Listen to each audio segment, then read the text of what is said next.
Ready to go?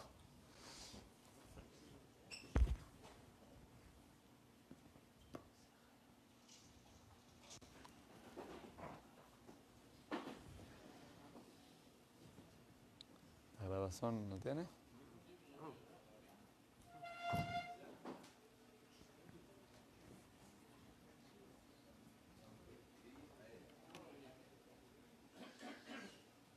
Okay, Rabbi, good morning to everyone. You know, today I would like to just give a very actual story that happened a few years ago, was published last year, around this time of the year. And we're going to see throughout this story an amazing learning for each one of us.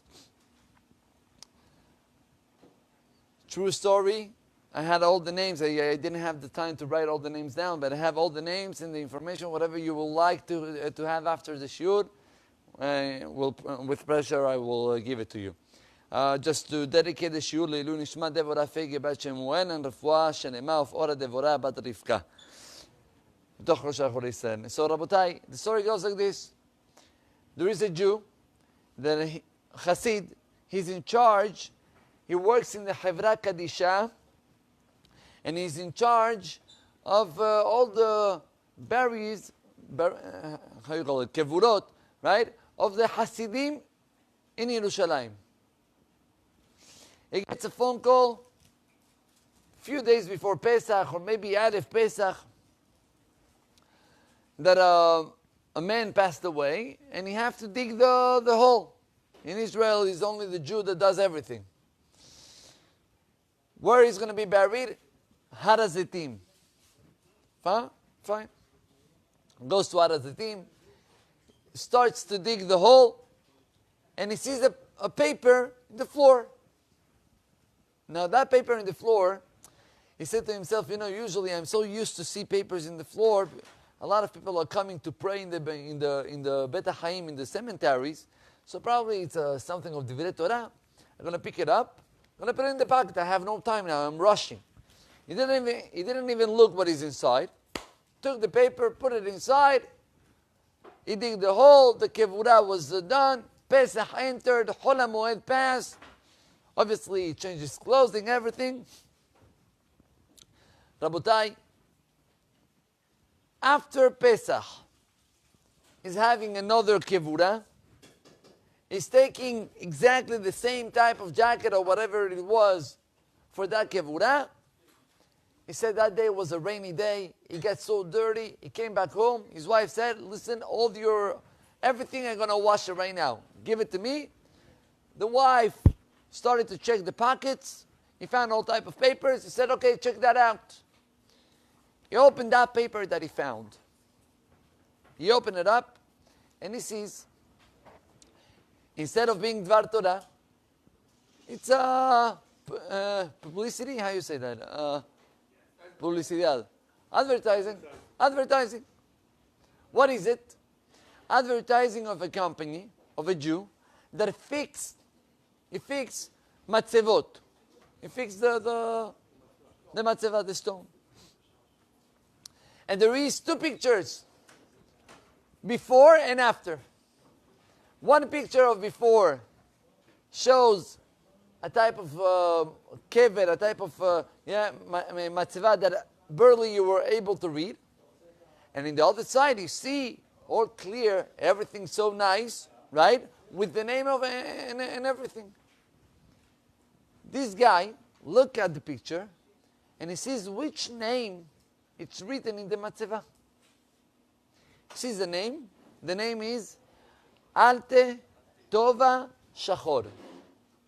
Alte Tova Shachor. That's her name. And he sees in the matzevah, this lady passed away, Kavzain Nisan, I don't remember which year, and she gave all her money for tzedakah and learning of Torah. Now the guy looks at it and he says, one second. I don't see parents, I don't see husband, I don't see kids. Chazid, probably this lady, she's a lonely lady. And he looks one more time at the date, and he sees Kav Zayin Nisan, and that night was Kavav Nisan, meaning starting of Kav Zayin. He says, whoop, Min HaShamayim. You know, what is the chut? I saw it today. You know what? Tomorrow, I'm going to go to shul, I'm going to say the 4 Kadishim La'ilu Nishmata. Nice. The guy goes to his shul, Hasid Karlin. The guy goes to his shul, says the Kaddish, say a few Tehillim Le'ilu Nishmat. He approached to his Rebbe, to the Admor, and he tells him the story. Rebbe said, wow, what Min HaShamayim, you know what? He called up 10 Hasidim, guys, we're going to do Mishnayot Le'ilu Nishmat, Tehillim, according to the letters of her name, Kaddish, you know, Seudah, amazing. The Hasid felt so good. Yeah, he felt so good. He said, well, look what is Min HaShamayim exactly that day, and I forgot to look at it only today. He published it in his WhatsApp. And you know, one have a family of another one have a family, and each one has started to pass the story, and people started to talk about the story. Amazing, amazing, amazing. He got so many calls and so many good feedback. He decided, I would like to know, who is this lady? Alte Tova Shachor. He decided to call to the owner of the company that made the fixing of the matzeva. Calls up the owner. He says, tell me, I saw this paper and this, and do you know anything about? Of course, but let me just tell you that this paper, I made it 15 years ago. But it's funny that you got it today. Wow, Min HaShamayim, amazing. He says, fine. Do you know, I mean, I understand that this lady had no family. He says, it's right. And there was only one guy that decided to pay from his own money to fix this matzeva. Was a second cousin of her. You know who is it? And he told him the name. Rosh Yeshivat Kriyat Melech, the son-in-law of Rav Eliashiv, Alev Shalom. Calls up the son-in-law of Rav Eliashiv. He tells him the whole story. The guy said, yeah, of course. And let me tell you what is the story of this lady. And he tells him this lady was living together with her parents and brothers and sisters in a place, I don't remember the country exactly, in between Russia and Germany.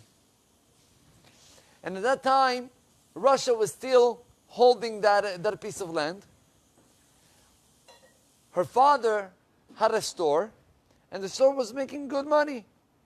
And the KGB, the KGB, right? They weren't able to see someone succeeding. They entered to their house. They said, yo, you're not paying taxes. We're going to take you right now to Siberia. You and the daughter, this Alte Tova, jumped in, and she said, no, wait a second.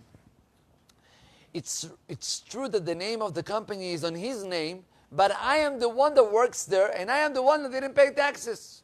If you take someone, you take me. The father said, shh, be quiet. I know what I'm doing. They didn't know what to do, the police. Says, you know what? We're going to check that out. They left the house to check out.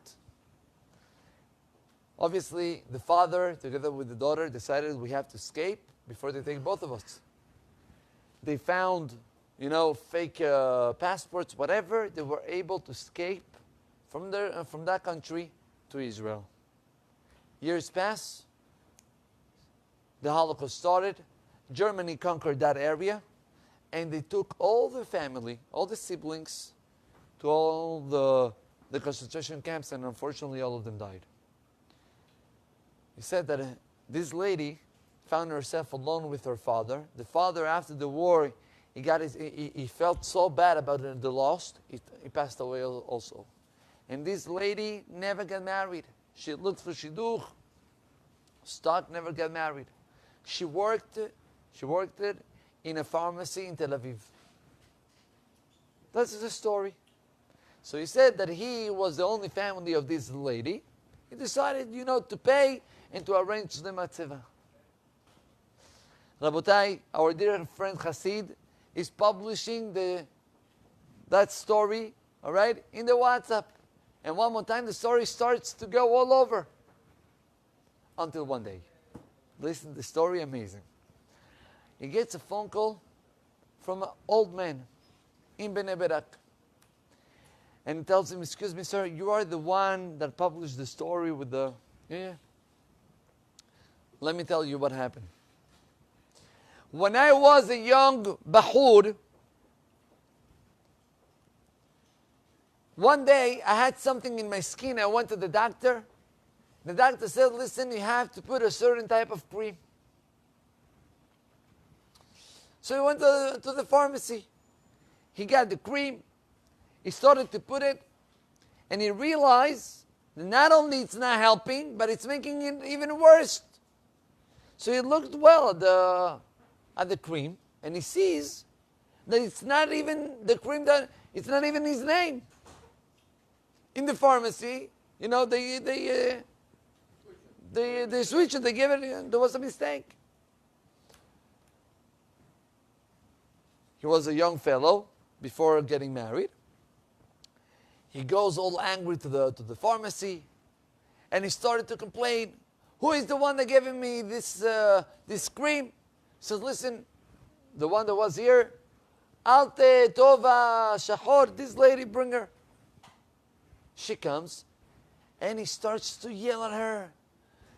Shame on you, look what he's making me, look what happened, and the whole balagan.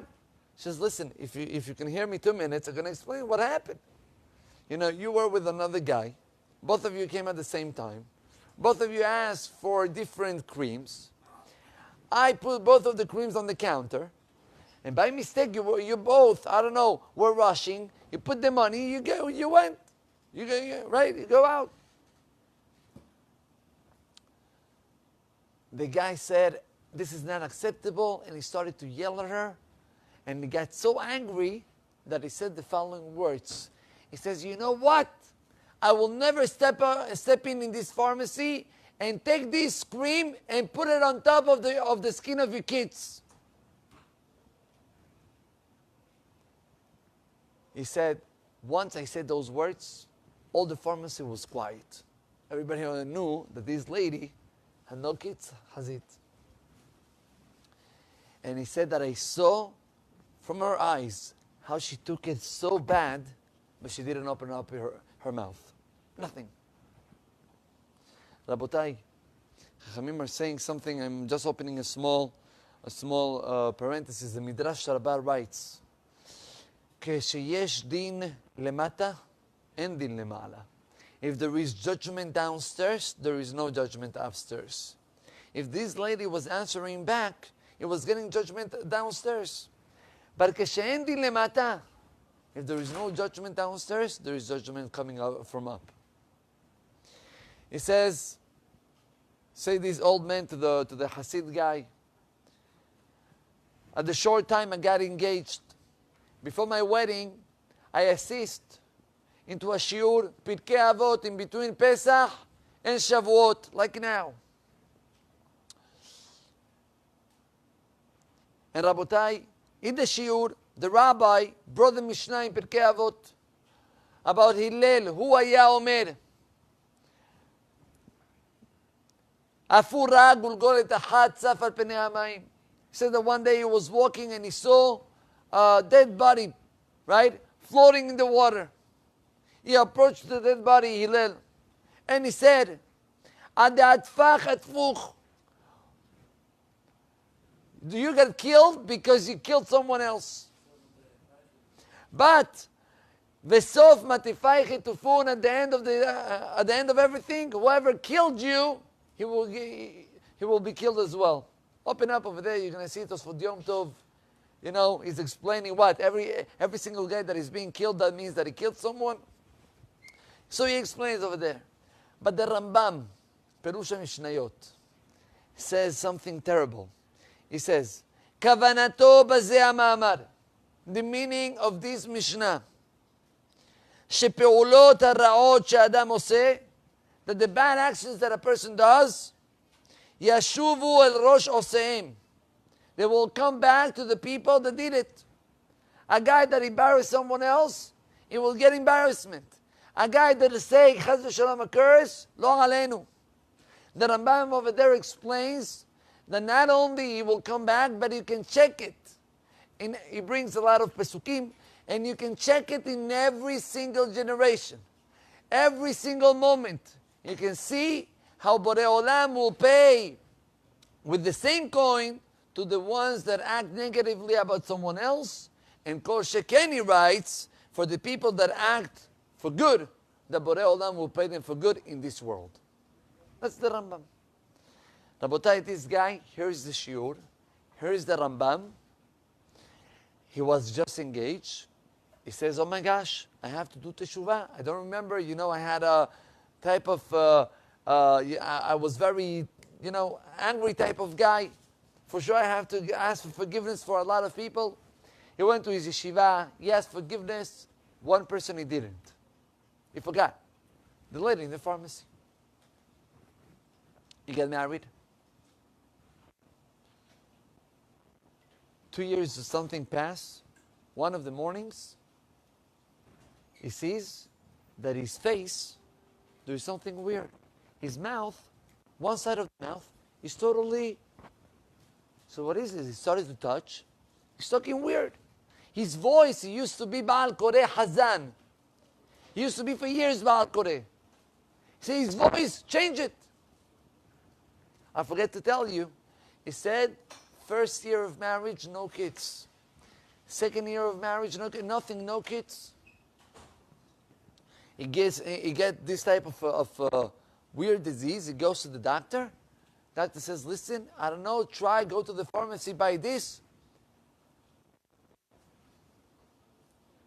He goes and he's passing next to the pharmacy and he remembers, 1 second, the lady and the Mishnayot that I learned, and I never forget, I asked for forgiveness. He entered and he asked for this lady, where is she? He said, listen, she doesn't work anymore here. She retired. She retired, where is she? We don't know. He asked one of the guys over there, he says, yes, I heard that she's in a Bet Avot. How do you say Bet Avot? In a, old age home. In Gadera. Gadera, fine. He decided to take the bus, whatever. It was a whole balagan to travel until there. He got there. He asked the lady, Ate Tova Shahor, where is she? She passed away. She passed away. Where is she buried? He said, we have no idea because she had no family, no one to take care of it. So they just took her and they buried her, but we don't know where. Rabotai, to make the long story short, years pass. The guy, mid-time, he said to himself, if this lady used to live in Tel Aviv, right, or work in Tel Aviv, probably she was living around. He went to all the Batei Almin, to all the cemeteries in Gush Dan, in all the area of the center of Israel. Tel Aviv, Bnei Berak, whatever you can imagine. He didn't find her. And the years were passing, and the guy didn't have children, and his mouth was still like that, and his voice, he had such an embarrassment. He said, Midah keneged midah. I embarrass her, I had that embarrassment. I scream at her, I lost my beautiful voice. And I said about her kids, Lo alenu. He says, years pass. And he calls up this Hasid now today. I'm telling you, this story happened 1 year ago, was published, I believe, not more than 2 years ago. Calls up the man and he says, the story about this lady is true. He says, yes. She's buried in Har HaZitim. The guy took 10 people. He went to Har HaZitim. He found the kever. He said once he got to the kever, he took out his shoes and he started to cry like he never cried before in his life. And he prayed and he asked for forgiveness and mehillah. He finished his prayers and they went to Mincha and Arvit in the Kotel. He said he prayed Mincha and Arvit like he never prayed on Yom Kippur. He felt that his prayer was accepted. Calls up the Hasid and he tells him, And I want to tell you what's amazing. Fortunately, kids, I don't have. But one thing I can tell you. That same week was Parashat Acharei Mot Kedoshim. Acharei Mot Kedoshim. I woke up on Shabbat and I can't believe myself. My mouth came back to normal. I screamed to my wife. She didn't even recognize my voice. I got to the shul. The shul happened to be that the Baal Koreh wasn't able to get here. They didn't find a Baal Koreh. They said that there is someone that knows how to read. He knew all the Torah by heart. He stood up and he read. And when he started to read, Acharei Mot Shnei Bnei Aaron, he remembers the Zohar HaKadosh. The Zohar writes that one of the reasons why the sons of Aaron passed away was because they spoke. They spoke against Moshe and Aaron. He started to cry. People asked him what happened. He said, Melaveh Malka, I'm going to do in my house. I'm going to tell you the whole story. Rabotai, the voice of the guy came back as normal and his mouth as well. He said, if I will know, if I was knowing the story and I will know, and I will have the information where she was buried from before, for sure I was getting also my kids. What is the concept of being careful in which type of words you're using about your fellow Jew? Rabotai, we have no idea. When a person is talking negatively about someone else, Chaz v'shalom, the dinim that he's getting back. But when a person speaks positive, then HaKadosh Baruch Hu is speaking him back as well. And Midat Tovah, it's much better, thousands of times, more than Midat Pur'anut. So Yeh Ratzon Borei Olam help us to reinforce ourselves those days in Ben Adam L'Chavero, and to try to speak positive about someone else, and then HaKadosh Baruch Hu will give to all of us Beracha and Atzlacha. Amen v'amen.